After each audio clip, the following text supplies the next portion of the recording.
Hey guys, how are you? Today's video is going to be a little bit different. I wanted to talk a little bit about my personal experience with cholesterol and statin medication. And I'm going to start right after this.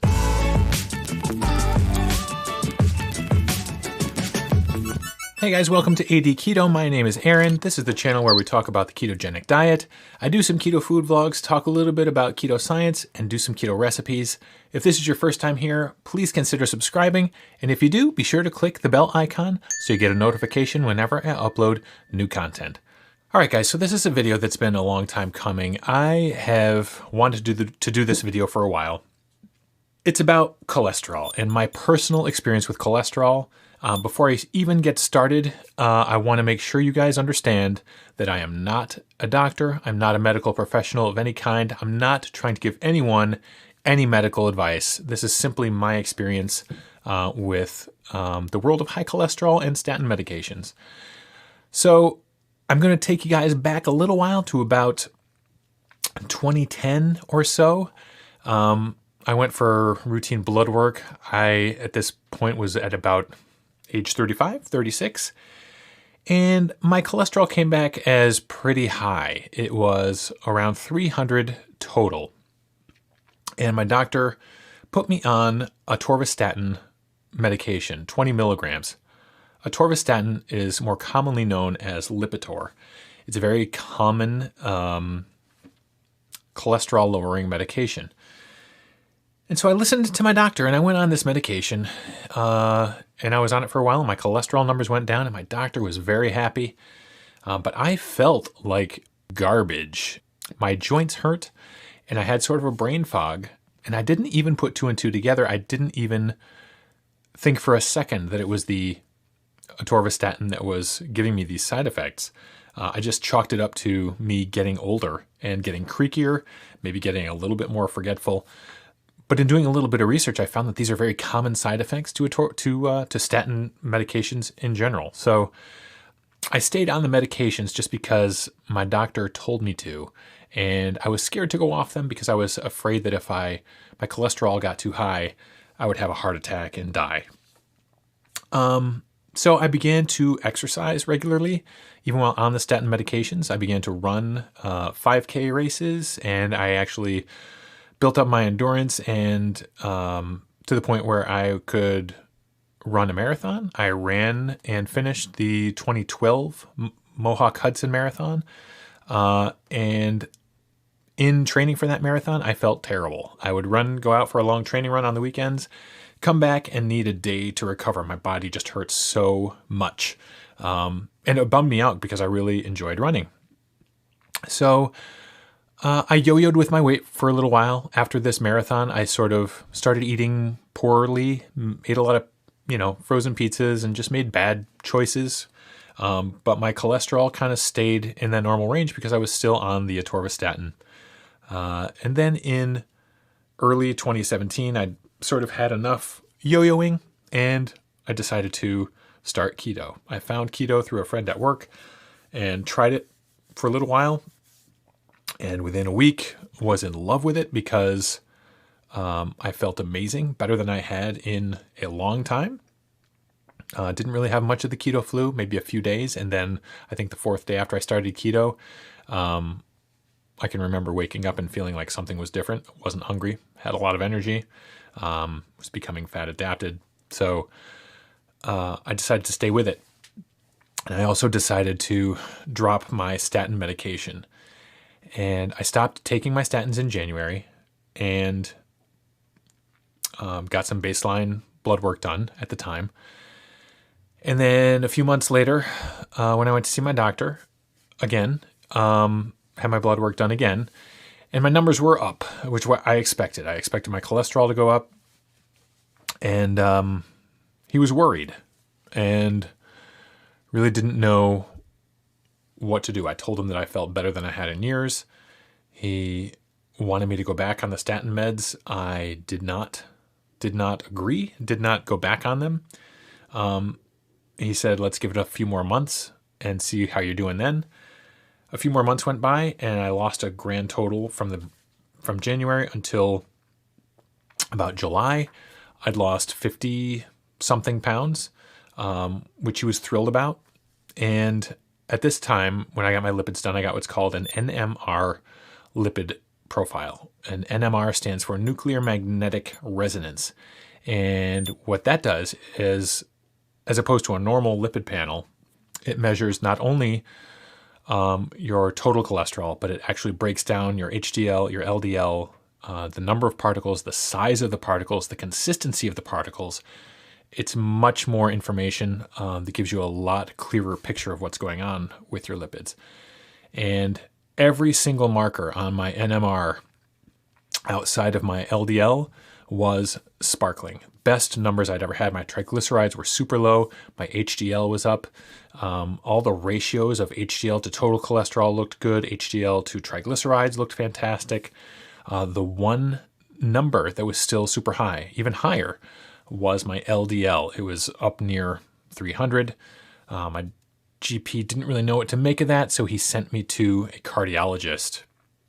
And the cardiologist ran some tests on me, did an echo, not an echocardiogram. They basically listened to my heart to test for abnormalities. Everything was cool there. They put me on a treadmill stress test and had me run.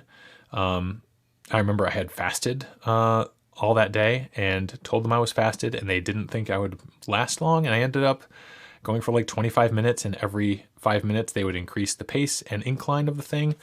So I ran like an idiot on that thing for a while, did well on that. And then I went for the thing that I was very excited to go for.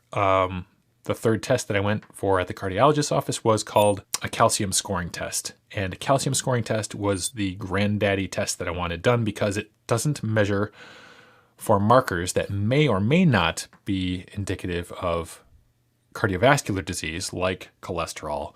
It actually measures actual heart disease in your arteries, in your heart. It measures the actual calcium. And the way that it's scored is that it starts at 0 and goes all the way up to 1,000. 0 being zero risk. There's zero calcium in your arteries and heart. 1,000 is, dear God, how are you still alive? So there's a pretty wide spectrum there. And my score came back as a 14. So I was hoping for 0, but 14 is still pretty good, all things considered. And I was very excited. But my cardiologist wanted to put me back on a statin, and I refused. So I stayed on keto and stayed off the statin meds, dropped another 10 pounds. So by the time November of 2017 rolled around, I had lost a grand total of 65 pounds. And I went back in and had some more blood work done, had an NMR profile done. Similar numbers came back, sparkling across the board, really, really fantastic numbers, except for that pesky LDL. And my GP referred me to a low carb doctor, something that I didn't even knew existed here in Albany, in the Albany area. But I went to see this guy today. He knew what keto was. He knew what low carb was. He knew what it meant to be fat adapted. I answered a lot of the questions he had with answers that I don't think he expected to hear, because I've been doing this for 11 months. I kind of have learned a lot of things and read up on some things and knew what I was doing. We had a good conversation about keto and low carb. However, his whole thing is using keto to transition people to a Mediterranean diet. He's had a lot of success getting people on Mediterranean diets, which is more less fat and more protein. And, he gave me the line that I was dreading, that I knew I would probably hear, is that, keto is great for when you're just starting out. But as far as maintaining, it's not really something that can get maintained long term. And I know this to be false. So we talked a little bit about my LDL and how, even though my calcium score was good, it wasn't 0. Even though all of my numbers looked good, except that LDL, and even though my weight is where it was when I was 21 years old, he suggested that I eat fewer marbly cuts of meat. He suggested that I lower my saturated fat. When I told him that I had butter in my coffee, he looked at me as if I had two heads.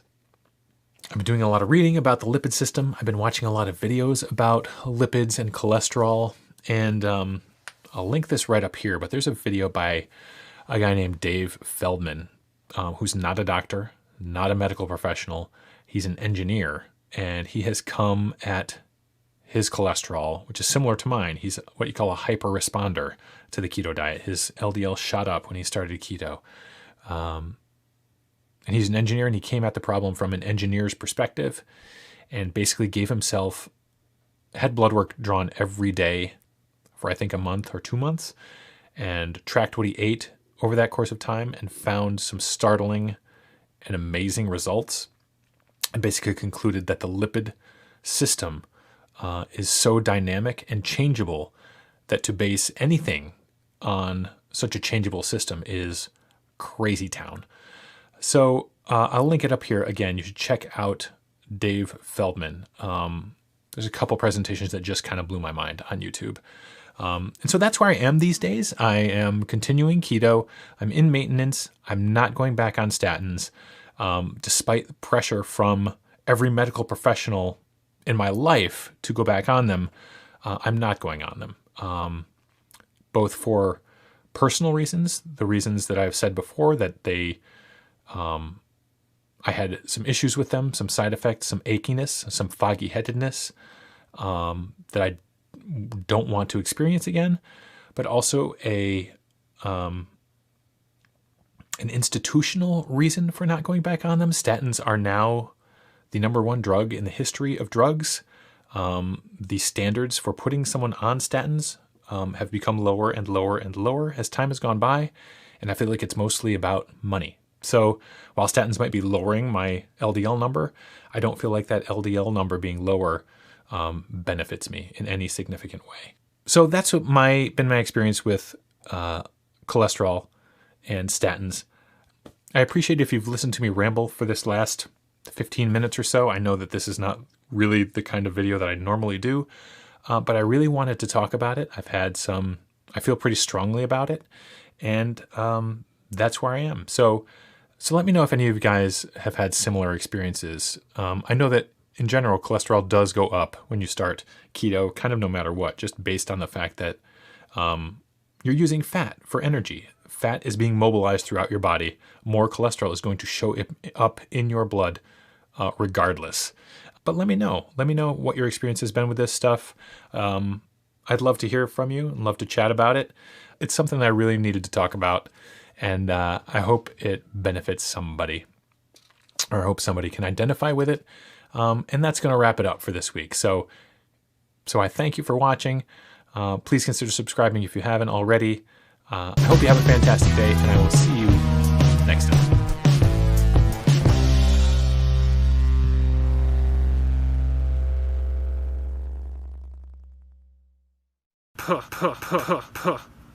Hi, I'm Aaron. Welcome to AD Keto. This is where we talk all about the ketogenic diet. Today's topic is keto adaptation, also known as the keto flu. So what is that? Keto flu is when your body changes from using glucose and using carbs for its energy source, and it makes that switch over to using fat and ketones.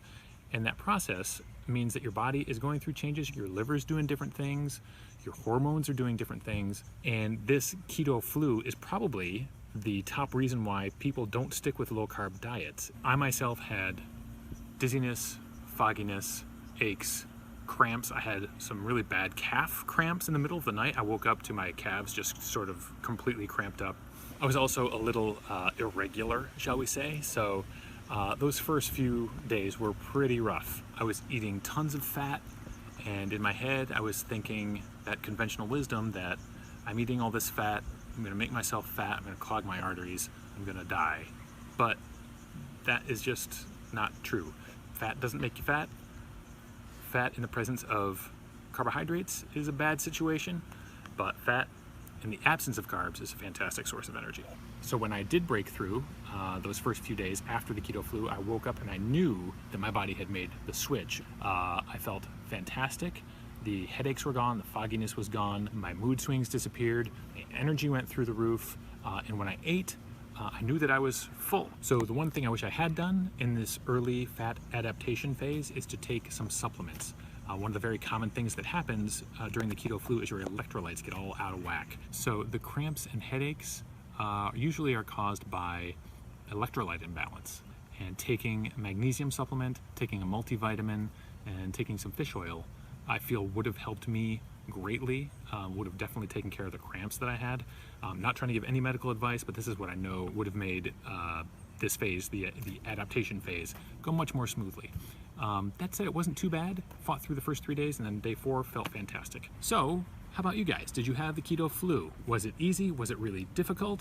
How did you handle it? How long did it last? Let me know in the comments. That's going to do it for this video. If you haven't already, please subscribe. It'll help me grow the channel, and you'll get a fancy new video like this one every Friday. You can find me on Instagram at ADKeto and on Twitter at AD_keto. That's going to do it. We'll see you next Friday.